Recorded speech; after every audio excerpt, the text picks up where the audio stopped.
Rising costs and inflation have been an issue for many Singaporeans in the recent months.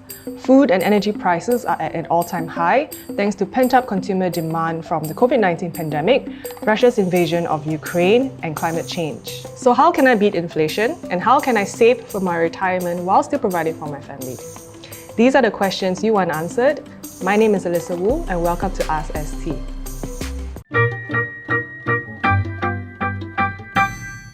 A recent study published by DBS Bank showed that more consumers are spending more of their income, one of the reasons being due to inflation. It found that in the past year, baby boomers spent 96% of their income on expenses every month, much more than what they earned. For them, expenses rose 17%, 3.1 times faster than the rate at which income was growing, which was at 5.5%. When your income does not keep pace with inflation, you are effectively getting a salary cut. But let's say you manage to grow your income. That's great. So what then can you do to protect your wealth? What can you do to grow it? How can you beat inflation? One way is to invest your money after you've set aside about half a year's worth of expenses. According to financial advisors, look for investments that beat the long-term inflation rate, which has historically averaged around 2%. So for example, something like the September issue of the Singapore Savings Bonds, which gives a return of 2.8%, is good enough. Investments that promise to generate higher returns than the current rate of inflation carries more risk.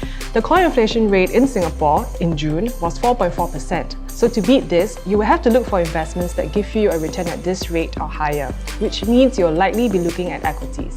The current rate can change from month to month, and so will your investments.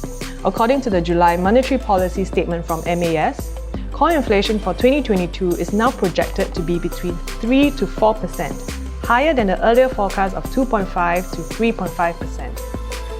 As car and accommodation cost increases are likely to remain firm, headline inflation is expected to come in at 5 to 6%, higher than the earlier forecast range of 4.5 to 5.5%. So if you want to beat that, you have to find another investment to do so.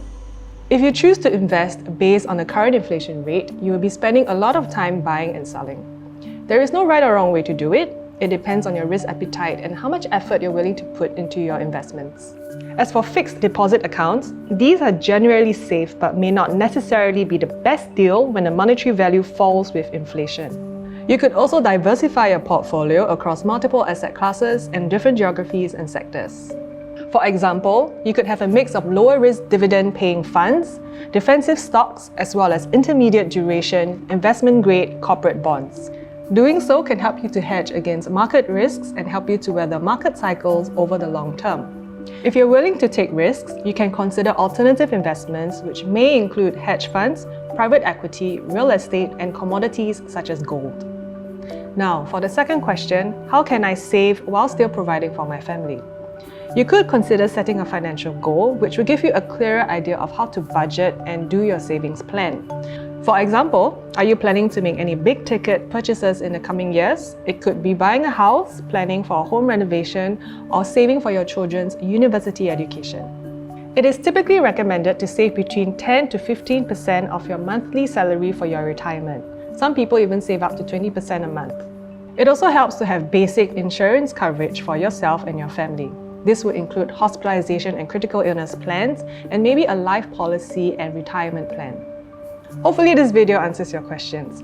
If you have any other questions, send us an email at askST@sph.com.sg. And also remember to subscribe to the Straits Times YouTube channel for more content. You ask, we answer.